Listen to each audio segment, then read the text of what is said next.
जब मैं गई हूँ घर तो वो किसी लड़की के साथ घर ही थे। तो उसको लड़की को देख के मुझे गुस्सा आ गया, तो मैंने गुस्से में उस लड़की पे हाथ उठा दिया, जिसकी वजह से मेरे हस्बैंड ने मुझे बहुत मारा कि मैंने उस पे हाथ क्यों उठाया। काफ़ी मुझे चोटें आई थी, बहुत ज़्यादा ज़ख्मी हो गई थी मैं। तो फिर मैं अपने मायके चली गई। कुछ देर बाद ही मेरे अब्बू फोत हो गए थे ना। तो जब उन्होंने मुझे डिवोर्स भेज दी तो फिर मेरी अम्मी जो थी वो बहुत बीमार रहने लगी। फिर एक दिन वो भी फोत हो गई। तो मेरे जो भाई और भाभी थे कुछ टाइम तो मुझे बर्दाश्त करते रहे, लेकिन फिर आहिस्ता आहिस्ता मेरी भाभीयों का रवैया मेरे साथ चेंज होना शुरू हो गया। मेरी भाभी बात बात पे कोई ना कोई बात निकाल लेती थी, लड़ाई झगड़े वाली। तो जिस वजह से हमारे घर में बहुत लड़ाइयाँ रहती थी। तो मुझे मजबूरन फिर वो घर छोड़ना पड़ा अपना।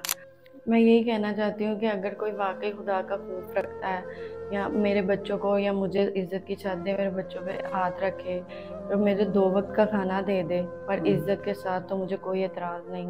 उम्र कुछ भी हो, कोई मसला नहीं। उम्र से कोई मैटर नहीं नहीं, होता। मुझे नहीं, कोई मसला नहीं। और दूसरी शादी करने वाला हो, तीसरी शादी करने वाला हो, फिर बस इज़्ज़त से रखने वाला हो, बच्चों को कबूल कर, बच्चों को उसकी कबूल पहली करे। बीवी हो, दूसरी हो, कोई एतराज नहीं आपको। हाँ, कोई एतराज़ नहीं। अस्सलाम वालेकुम नाज़रीन, आपके मेज़बान मलिक रिजवान आपकी खिदमत में हाजिर है। नाज़रीन, आपके सामने एक इंतहाई दर्दनाक कहानी लेकर आया हूँ। एक पढ़ी लिखी बासीरत खूबसूरत जवान लड़की जिसकी उम्र 24 साल है, एक ऐसे इंसान से शादी हो जाती है, एक ऐसे बदबख्त इंसान से शादी हो जाती है, 2 जुड़वा बच्चों को पैदा कर कर इनको दर बदर की ठोकरें खाने पर मजबूर कर देता है, छोड़ के चला जाता है। मजीद कहानी इनसे पूछते हैं। अस्सलाम वालेकुम। वालेकुम अस्सलाम। क्या नाम है आपका? खतीजा। उम्र कितनी है? 24 साल। अल्लाह ताला ने आपको खूबसूरत भी बनाया हुआ है, पढ़ी लिखी भी है, अपने पाँव पे खड़ी होने वाली आप लड़की है। तो ऐसा क्या होता है कि वो बदबख्त आता है आपकी जिंदगी में, आपसे शादी करता है और 2 बच्चों को पैदा करके दर बदर छोड़ देता है? शादी मेरी मेरे अम्मी अब्बू की मर्ज़ी से हुई थी, अरेंज मैरिज। तो शादी के बाद कुछ टाइम तो लाइफ बहुत अच्छी चल रही थी, लेकिन फिर क्या कहते हैं, शादी से कुछ देर बाद ही मुझे ना लोगों ने बताना शुरू किया कि ना आपके हस्बैंड आपको चीट कर रहे हैं। तो मैंने पहले यकीन नहीं किया। मैंने अपने हस्बैंड से पूछा तो उन्होंने कहा कि ऐसा कुछ भी नहीं है। पहले छोटी मोटी लड़ाइयाँ हमारी होती थी इस बात पे। तो मैं अपने मायके चली गई, तो मुझे ना मेरी नेबर ने कॉल की कि आपके हस्बैंड ना ऐसे आपके पीछे आप घर में ना किसी लड़की को लेके आए हैं, तो आप आ जाओ। तो मैंने सोचा कि मैं खुद जाके देख लूँ, ये रोज़ रोज़ की बहस और तकरार से बेहतर है मैं खुद जाके देख लूँ। तो जब मैं गई हूँ, एक चाबी उनके पास होती घर की, एक मेरे पास होती थी। तो जब मैं गई हूँ घर तो वो किसी लड़की के साथ घर ही थे। तो उसको लड़की को देख के मुझे गुस्सा आ गया, तो मैंने गुस्से में उस लड़की पे हाथ उठा दिया, जिसकी वजह से मेरे हस्बैंड ने मुझे बहुत मारा कि मैंने उस पे हाथ क्यों उठाया। काफ़ी मुझे चोटें आई थी, बहुत ज़्यादा ज़ख्मी हो गई थी मैं। तो फिर मैं अपने मायके चली गई। तो जिस वजह से मेरे घर वाले जो हैं वो बहुत गुस्सा हुए, उन्होंने कहा वापस नहीं जाना। फिर मेरे ससुराल वालों से बात की, मेरे घर वालों ने। तो मेरे ससुराल ने भी मना किया उन्हें कि ये गलत है, तो वो नहीं मना हुए। उन्होंने सीधा कह दिया कि मैंने इससे शादी करनी है। तो क्या, जिसकी वजह से फिर मेरे घर वालों ने मुझे घर में ही रख लिया। उन्होंने कहा नहीं जाना वापस। तो मैं अपने मायके चली गई। तो मेरे शौहर ने मुझे ना डिवोर्स भेज दी फिर। तो डिवोर्स जब उन्होंने मुझे भेज दी तो क्या कहते हैं, फिर मेरे अब्बू जो थे वो मेरी शादी से कुछ देर बाद ही मेरे अब्बू फोत हो गए थे ना। तो वो जब उन्होंने मुझे डिवोर्स भेज दी तो फिर मेरी अम्मी जो थी वो बहुत बीमार रहने लगी थी। तो वो बहुत टेंशन लेती थी मेरी, तो इस वजह से वो बहुत बीमार रहती थी। वो फिर एक दिन वो भी फोत हो गई। तो फिर मेरे भाई और भाभी वगैरह थे, मैं उनके साथ रहने लगी। तो मेरे जो भाई और भाभी थे कुछ टाइम तो मुझे बर्दाश्त करते रहे, लेकिन फिर आहिस्ता आहिस्ता मेरी भाभीयों का रवैया मेरे साथ चेंज होना शुरू हो गया। मेरी भाभी बात बात पे कोई ना कोई बात निकाल लेती थी, लड़ाई झगड़े वाली, ताने वगैरह इस तरह से। और भाई से भी बात करती थी तो भाई भी भाभीयों पे यकीन करते थे। तो जिस वजह से हमारे घर में बहुत लड़ाइयाँ रहती थी। तो मुझे मजबूरन फिर वो घर छोड़ना पड़ा अपना। तो मैं रेंट पे आ गई। रेंट पे जब मैं आई हूँ तो फिर मुझे थोड़ी बहुत सिलाई आती थी। तो मेरे जो नेबर्स थी वो बहुत अच्छी थी, मैं उनकी सिलाई मशीन लेके तो उनसे कपड़े सिलाई कर लिया करती थी थोड़े बहुत। अच्छा, मुझे ये बताएं कि ये जो शादी है ये लव मैरिज होती है या घर वालों की मर्जी से होती है? मेरी शादी मेरे घर वालों की मर्जी से हुई है। कब हुई थी शादी? कितना अर्सा हो गया? मेरी शादी को 2 साल। 2 साल हो गए। जी। बच्चों की कितनी उम्र है? बच्चों की मेरी 9 माह। 9 माह दोनों की जी। जड़ों है। जी।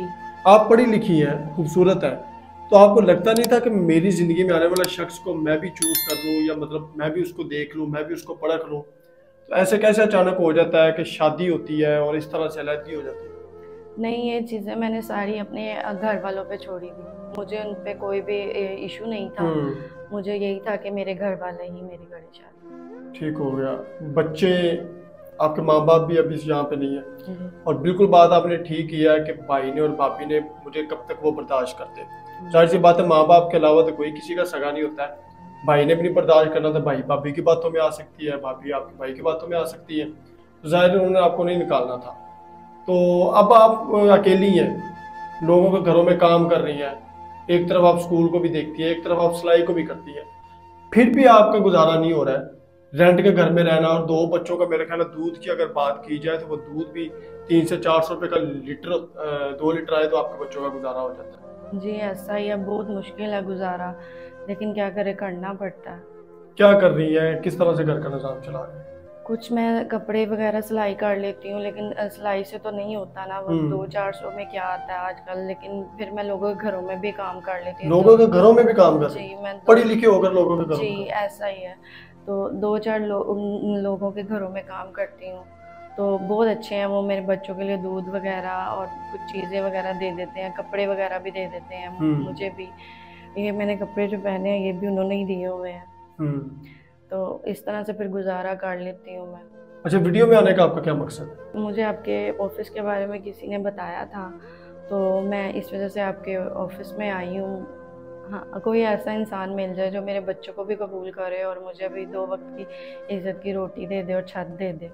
अच्छा, मुझे ये बताएं कि जाहिर सी बात है आप वीडियो में भी आ चुकी हैं, तो हमारे चैनल पे कुछ ऐसे अच्छे इंसान मिलेंगे। जाहिर सी बात है 4-5 सालों से मैं काम कर रहा हूँ, तो हमारी कोशिश तो यही होगी कि आपको कोई एक ऐसा इंसान मिले जो आखिरी दम तक आपके साथ रहे और आपके बच्चों को अपना नाम दे। तो आप क्या कहना चाहती हैं?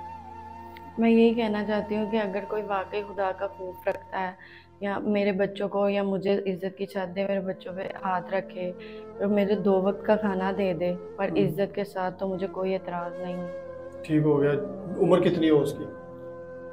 उम्र कुछ भी हो, कोई मसला नहीं। उम्र से कोई मैटर नहीं होता? मुझे नहीं, कोई मसला नहीं। और दूसरी शादी करने वाला हो, तीसरी शादी करने वाला हो, फिर बस इज्जत से रखने वाला हो, बच्चों को कबूल कर, बच्चों को उसकी कबूल पहली करे। बीवी हो, दूसरी हो, कोई एतराज नहीं आपको? हाँ, कोई एतराज़ नहीं। कोई कर्ज वगैरह है कोई आपके ऊपर, कोई थोड़ा बहुत जिसकी वजह से आप परेशान हो जाए? हाँ, मैंने क्या कहते हैं, मेरे घर का रेंट जो है 3-4 माह का मैंने नहीं दिया, क्योंकि बिल बहुत आ गए थे। तो बिजली का बिल अदा किया, तो जिसकी वजह से किराया नहीं दे सकी घर का। तो अब मैंने बिजली का बिल अदा किया, तो फिर से बिजली का इतना आ गया, तो इस वजह से किराया जो है मेरे घर का वो मुझ पे बहुत ज़्यादा हो गया। आगे बढ़ने की ज़रूरत नहीं है। मुख्तसर सी जो बात है वो यही थी कि एक बदबख्त इंसान ऐसा आता है जो बच्चों को भी नहीं देखता, मासूम बच्चों को भी नहीं देखता कि आखिर मेरे जाने के बाद इनके तो चलो समझ आती है, ये खा पी लेंगी, बच्चों का क्या होगा। बच्चों कोई बीमारी में मुब्तला है, दूसरा रो रो कर बुरा हाल है, टाइम पे खाना नहीं मिलता, टाइम पे दूध नहीं मिलता है, तो जाहिर है एक मजबूर औरत गलत काम करने की बजाय अगर वो मीडिया पे आ रही है, अगर वो अपने ऐसे शख्स के लिए भीख मांग रही है, तो ना तो मुझे कोई एतराज़ होना चाहिए और ना आपको कोई एतराज़ होना चाहिए। इससे ये हो जाता है कि अगर आप हमारी वीडियोस को देखते हैं तो 100 लोगों में से अगर कोई एक इंसान भी चूज कर लेता कि जी हाँ, मैं उनसे शादी करने के लिए तैयार हूँ और मैं उनके साथ अपना घर बसाना चाहता हूँ, या मैं उनके बच्चों को कबूल करता, तो यकीन मानिएगा आपकी दुनिया में जन्नत बन जाएगी। किसी बेवा को, किसी तलाक याफ्ता को, किसी बेसहारा को घर देना, छत देना, ये भी आप समझ लीजिएगा कि ये सुन्नत है, क्योंकि हमारे प्यारे आका सल्लल्लाहु अलैहि वसल्लम ने भी ये सुनते ही अदा की थी। किसी बेवा से शादी की, किसी तलाक याफ्ता से शादी की, तो जब उनको कोई इन चीज़ों में एतराज़ नहीं था, तो आप लोग शर्म न कीजिएगा, बल्कि एक तलाक याफ्ता या बेवा के सर पर एक शौहर वाला हाथ रखिएगा और उनको अपनी इज्जत बनाइएगा। 2 बच्चों की माँ है, जाहिर सी बात है 50-60 साल मज़ीद ज़िंदगी गुजारना थोड़ा मुश्किल हो जाएगा। लोगों के घरों में काम करती है, पढ़ी लिखी होकर, हैरानगी की बात यह है कि पढ़ी लिखी होकर लोगों के घरों में काम कर रही है। कहीं पर नौकरी करने जाती हैं तो लोग आगे से बुरी निगाह से देखते हैं, गलत गलत डिमांड्स करते हैं, लेकिन इज्जतदार लड़की की ये पहचान सबसे बड़ी होती है कि पैसा नहीं देखना, उन्होंने अपनी इज्जत देखनी और इज्जत ही देखी। अल्हम्दुलिल्लाह। ज़रूर रब्ता कीजिएगा। अल्लाह निगहबान।